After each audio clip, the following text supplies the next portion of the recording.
Do you think a Roman legionary was proud of his name? No, he hid it, like a thief, like a spy, like a man with something to lose. Tens of thousands of soldiers, hundreds of years of empire, and hardly a single real name in the barracks. Instead, nicknames: insulting, funny, humorous, lefty, flea, sausage. They responded to these nicknames faster than the name their mother gave them. Why? Because a real name could kill you. Sound paranoid? Then listen further. The Roman army was a machine that ground up not only its enemies, but also the past of every soldier. Is your father a slave? Are you a traitor? Are you a deserter from another legion? It doesn't matter. In Rome, only one thing mattered: your current usefulness. But for this system to work, everything that came before had to be destroyed, including your name. And today you will learn why Roman soldiers voluntarily renounced their identity, and how a nickname saved their lives. First, forget about pride. The Roman legion wasn't a club.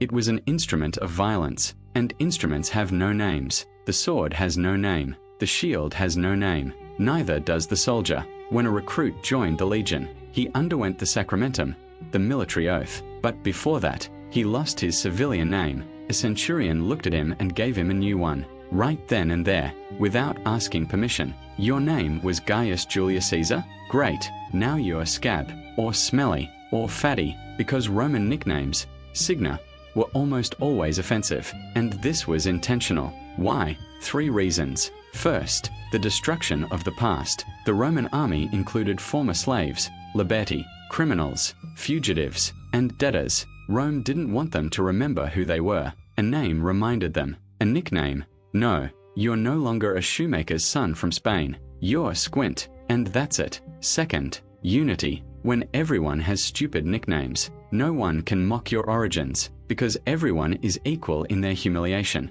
A patrician and a former slave sleep in the same tent, and both are called Snot and Fatty. Funny, yes, but it works. Third, military efficiency. Real names are often long. Gaius Julius Caesar is 3 words, but bald is 1. In battle, every second counts. A centurion shouts, "Bald," to the right. You turn faster than if you were shouting your civilian name, and it saves lives. But the most interesting thing is how these nicknames were chosen. Not based on merit, based on shortcomings. Do you have crooked legs? You're Wheel. Do you stutter? You're Stutterer. Do you have big ears? You're Burlap. Are you clumsy? You're Log. And this wasn't cruelty. It was an acknowledgement of reality. You're not perfect. Rome knows your weaknesses, and Rome gives you a name that reminds you of them every day. So you work on yourself, or so your comrades know what to expect from you. There were good nicknames, too, but rare. Lucky, if you survived a wound that would normally kill.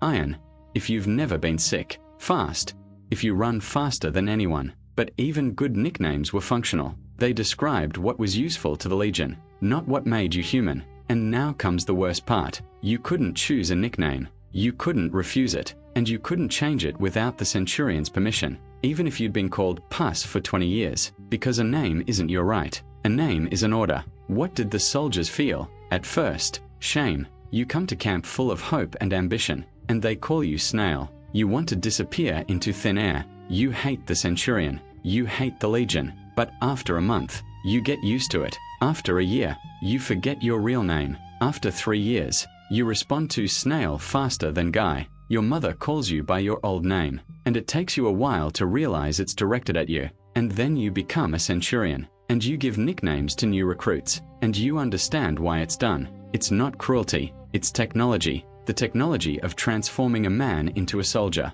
And now the stakes. What if you refuse your nickname? If you say, "My name is Gaius, not Flea," a centurion hits you with a rod, right in the face. If you continue to argue, you're punished by being assigned out of turn. If you insist on your name in front of the line, you could be demoted, because your stubbornness undermines discipline, and discipline is Rome. If you desert the legion to reclaim your name, you're caught and executed. Desertion means death. Your name won't save you from the cross, but there's something more terrible than punishment. Your comrades. If you refuse your nickname, they won't call you by your old name. They'll remain silent. You'll become an outcast. You'll eat alone, sleep alone, fight alone, and one day, in battle, no one will have your back, because you're not Flea. You're a nobody. Compare this with Alexander's army. The Macedonians didn't have a system of nicknames. They called each other by their given names. Patricians and aristocrats retained their family names. Common soldiers remained nameless.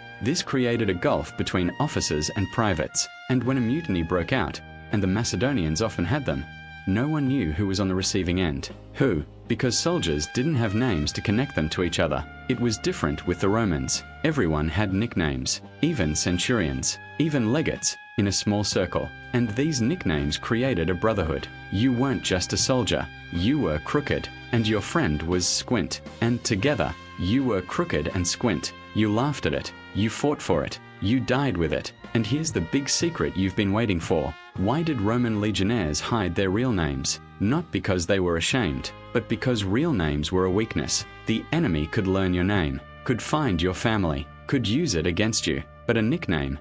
Nothing. A nickname isn't tied to your past. A nickname is only for the here and now. A Roman soldier didn't hide his name out of shame. He hid it to protect those he loved. His mother, your father, your wife, your children. If the barbarians find out you're Gaius of Pompeii, they'll come to Pompeii. They'll kill your family. If they only know Flea, they'll find no one. That's why legionnaires gave false names when they corresponded. That's why they never spoke their civilian names out loud in camp. That's why they buried their comrades under nicknames, not their real names. It was a system of protection, a system of discipline, a system that transformed a crowd of individuals into a single organism. So, the answer to the riddle: Roman legionnaires hid their real names because a real name was a burden, and a nickname was freedom. Freedom from the past, freedom from a family that could betray you, freedom from the pride that prevents you from obeying. You're not Gaius, you're not Lucius, you're not Marcus, you're Scab, you're Flea, you are Burdock, and this name will save you where a civilian name would kill you. And now for the question I promised. If you joined the Legion, what nickname would a centurion give you, based on your most noticeable flaw? Write it in the comments, and don't lie to yourself. And subscribe, because in the next video, I'll tell you how Roman soldiers punished those who refused nicknames. Spoiler, there will be vines, blood, and one very wet story. Don't miss it.